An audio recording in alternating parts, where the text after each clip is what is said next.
Chan cái này đằng ba. Bye bye người không? Aduh.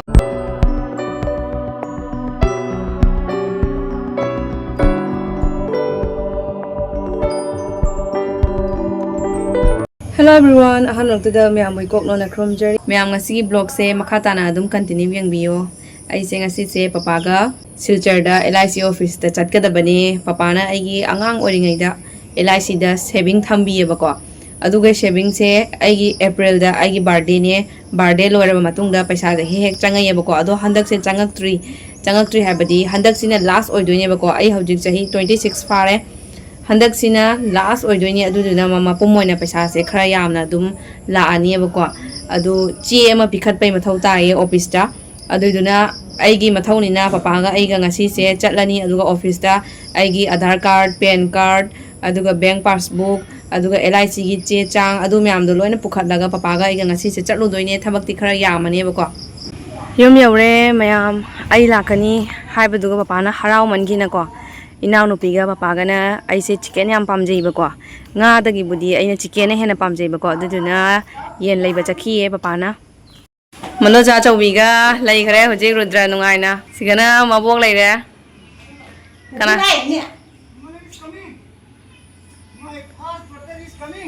yes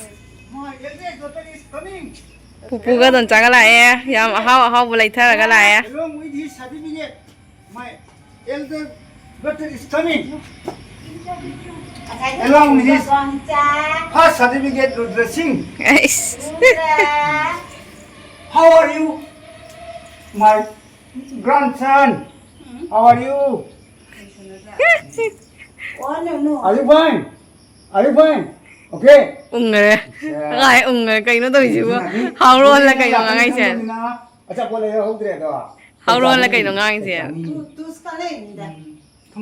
Sala si bani. Nó cần đi trả cái cháu. Kan cha tui. Cháu dành đi. Cháu dành đi. Cái nước này. Cha dành đi gì? Muri on cha cái, muri on cha cái. तुम क्या खाएगा बेटे? तुम क्या? Itu tuh jadi. Mesti tuh kubaku. Itu tuh jadi. Ya, mesti tuh enggak. Cik na cik. Cik na cik. Đâu cik na cik đâu. Kubaku. Cik na cik. Kubaku tuh. Mesti đâu rồi, mesti đâu rồi. Riêng đó cái nào, bazar đâu cái chạy mà tum đâu. Thế là cha cái tổ là cha mình. Cái nó bali sẽ lục phun nghe. Chan cái này đằng ba. Bay được mà. Rồi mi đang làm tụi bay mama thu cái chả này. Mama thu cái chả này, em tới đâu thôi nè. Đâu thôi. Mà tôi không tập rồi cái này. Thuồng là đi bay với cái thì để còn đây bay. Wow, mà phải cứ dám chứ. Mayam ngasidi inaw no pia tomiga aiga mukbang tawjarake mukbang tawbagina tongana hapjarake sini na khoi pam ai na khoi pam bai bo sin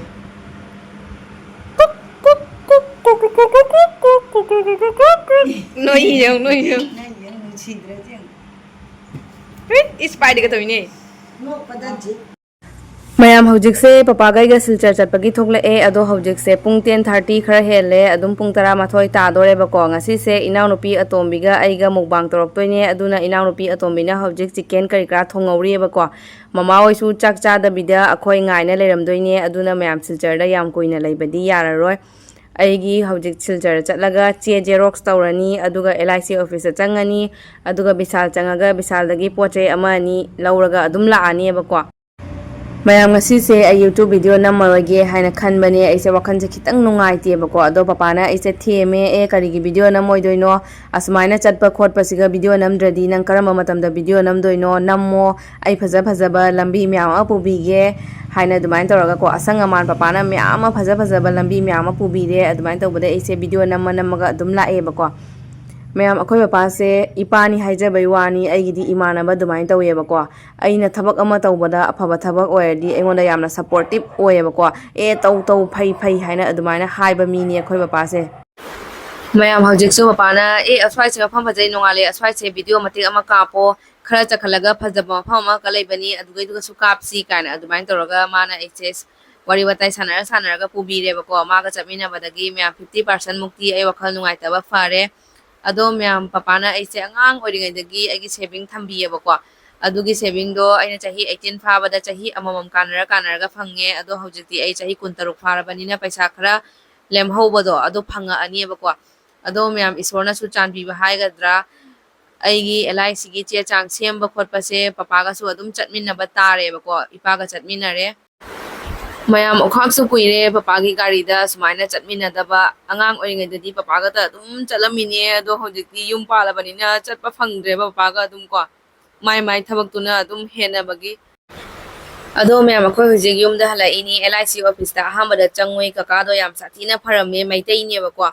mana aigi che chang do loina mak sembire ngasi loina loisalaga lae bako natradi myam office ta chatpa haidana ko anirak ahumlak chatoine bako aidi angang ka chen banina myam chatpa ngamoy bako aduna kakana ngasi khudak da loina sembire che chang do aduga myam bisala changure bisala gi poche amani lauraga khoi dum chumtring yum da lae bako ngasi se inaw no pia to miga aiga mubang tawduni na yam kuina leiba yadaba object se myam ningden khunlong de lai ne ado thong am lei bako pana adu thong do nang urabo anoba sari ni yenghanbige haina adumain toroga khoise chatpane bako samjala adum la e myam khara yangna yum yona baina chaksu lamana loire bako ayuk te kaisum chadri bako myam da thong do su yengalake ko phajadra myam engo thong se matamgi matungina ahong basu adum la e akhoi thaina angang oringai kanda isei tambaga chatpa kanda di papa na pubi ba kanda wagi thong do adugai do ke ka lauraga chatlamine bako hojiti yam sathina phajare yam sathina ahong bala e bako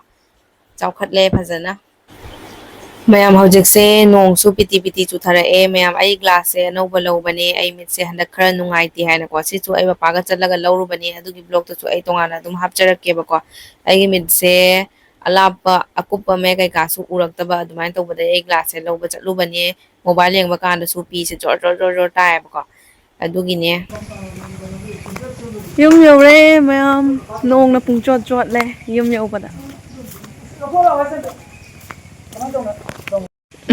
Come hatai do haro. bujia do green color gi bujia do ngasai ai khutagi mayam bujia packet ama ta thokre bako ado papa na hangoi ma cham thoke na jum jaw baga ma cham dagi tawi naw no pi mubang tawne na ngai leibada yam wazare natra mama oi su chak chadri akhoi ngai leiramine hojik se pung ani ga minute 10 tare yum yobada akhoi pa su gari di yam phajana kanna thawiye natradi ngasi gi jawgiroi pung 3:30 da bu yawni gari kanna thawbagini yangna thongba ngamise ado ibani hojik mukbang tawsadoine mukbang tawbagi tongana hapchage mukbang gi ko mukbang gi tongana hapage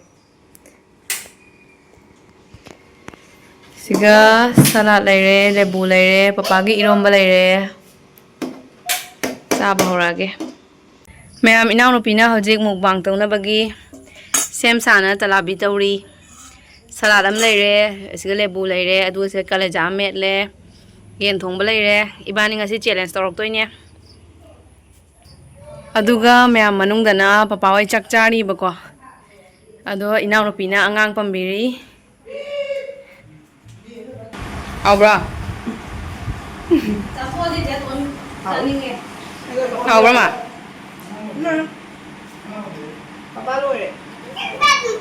mayam adudi akhoi mukbang hauna ba tawjarage siga chak sing leire ado mukbang gi di tongana oina hapjarage bako adudi mayam chaba haujarage ko mayam ichano pane inaw no bitawraga akhoi ne ton oirom da mo nga koi thuge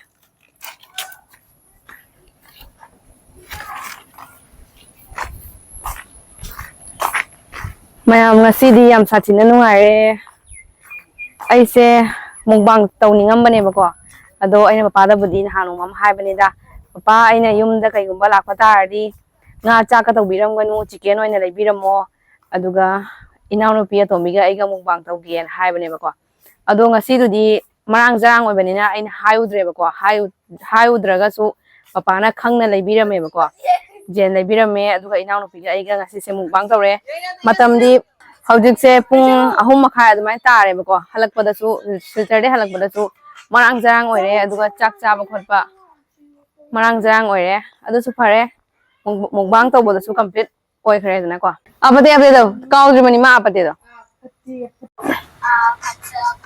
aha papa sala hai hajik la ai jawan nganu a lao turen da kum ki ya len naga chipra khang de chi na Duga lai ne. season Video number duga. Pate tharo e.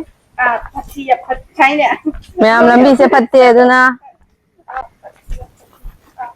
nungsi ko turen ja koi hana nga oi da lu jara ma do ning ching ina tra School la kula turen da tong da bi. school hala panang da bani tra phui nga wa se ja lok tho ga turen da jam lam chong da karo ne ta na ba do ma kai ne Kiro kiro. ma phale ne karo ja Bye bye to. anga bye bye to le mi karo da You ba si bye bye to re ba. Bye bye to.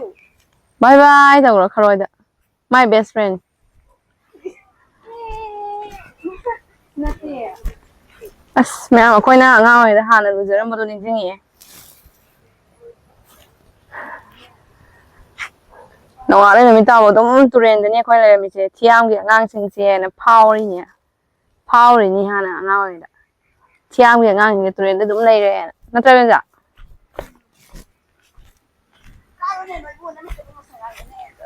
karo ne bo nara ni ne sungna na da ban ni bo khoi ma tam do na da Na ma na jai ba ko ko di. mama ni chei ba ga laksi ba no alai hen do mo ning sang ngai hoi ta Lúc ấy lúc rồi ra dùng dùng cả cây thòng căn một lạt phát phát này. na de Ông kia ta đấy không ra. tu shan lai ta ban mi ka se din ngai ba ni hen tra is ngai hana pu chi ne hen ngai ma hoi ti ka ngai ta hana pu chi do ang kam la ni ba bye bye noi hom haton je ka jao re haton Mahal hari nó hari.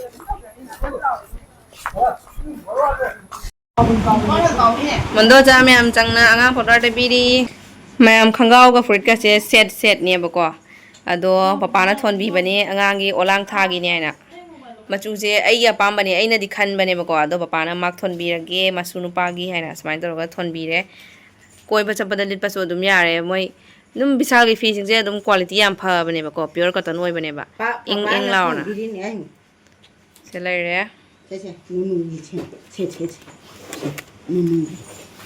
nunu gi ne lupa changwa am ka happy re mabok na nunu ma khuto na piu ne Mà buông nó thua gì mình nè, coi lên luôn nè. khangau le sete khangau se lo Coi là mình về, No, pasha che. e si sangom ga kaw ga mai ai na sa lai ni joy to ro joy bo ga joy to ro na Che, mama, bobo ke nung chi tao. bo ga nu si to ro se Tao rồi. Dạ. nu si to ro bo bo ta Chi tao. ya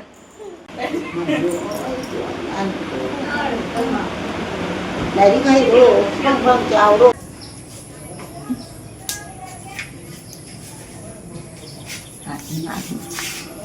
Sao dùng nung cả chúng ta ta thì